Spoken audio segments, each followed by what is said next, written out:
I'm Antonio Brunet. I'm the chairman and founder of Motostalgia Auction, and we're here to talk about an incredible Texas barn find.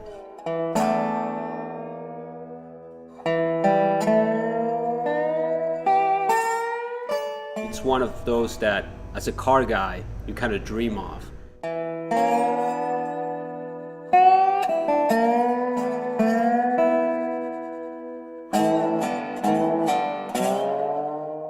Funny enough, this collection, literally, it's 7 miles from our office, but we ran into it.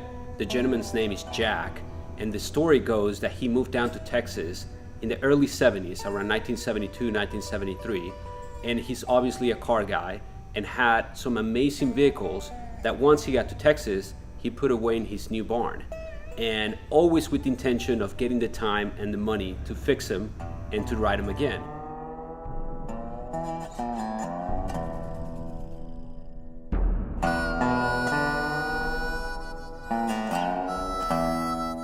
The moment that we opened the doors and that barn find was just absolutely amazing. I mean, as soon as I saw the little signs of V12 and V16 on the Cadillacs, I knew that there was something very special.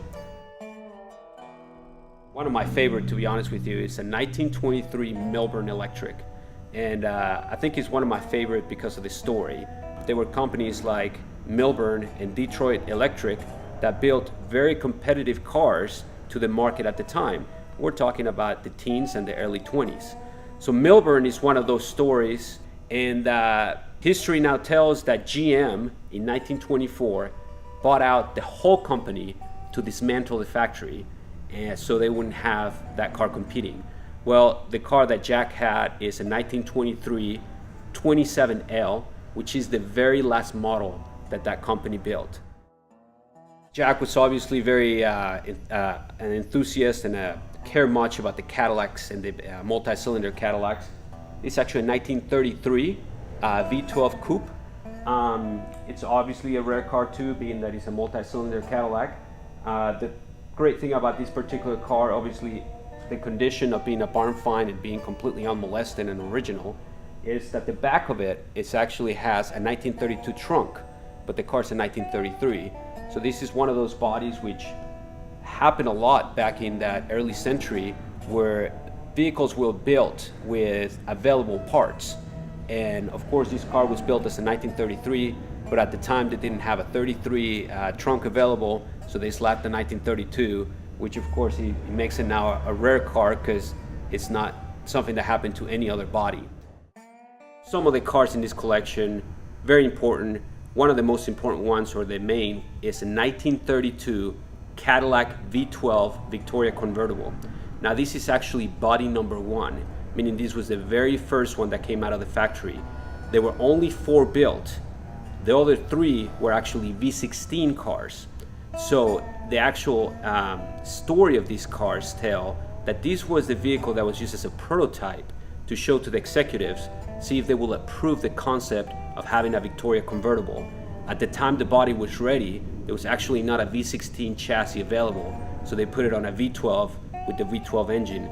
This is one of those cars that's actually considered within the V16 registry, but it obviously carries a V12 chassis and V12 engine.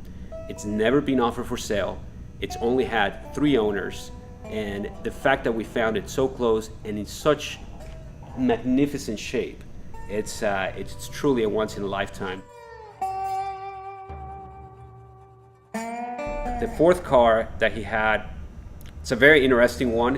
It's a 1908 Rio, and that car is significant because Rio was founded by Oldsmobile, and after he sold his company, he wasn't able to go back and use the same brand, so he created Rio. It's a Model G, from what we have found in our research, and it's a convertible car, but not convertible in the sense that we know.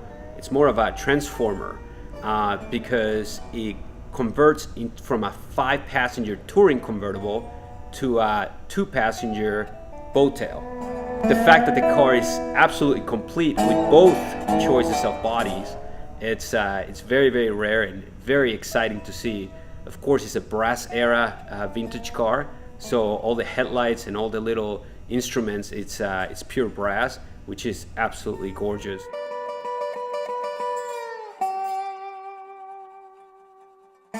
Another car that he had in his collection, another Cadillac, is actually a Cadillac V16. It's a 1938 limousine. What's particular about this specific one is that it's a 5-passenger limousine. Usually limousines in early century, pre-war, they were either 7-passenger or as much as 9-passenger. But this particular one does not have the jump seats because the person that ordered it just wanted it for him and his wife.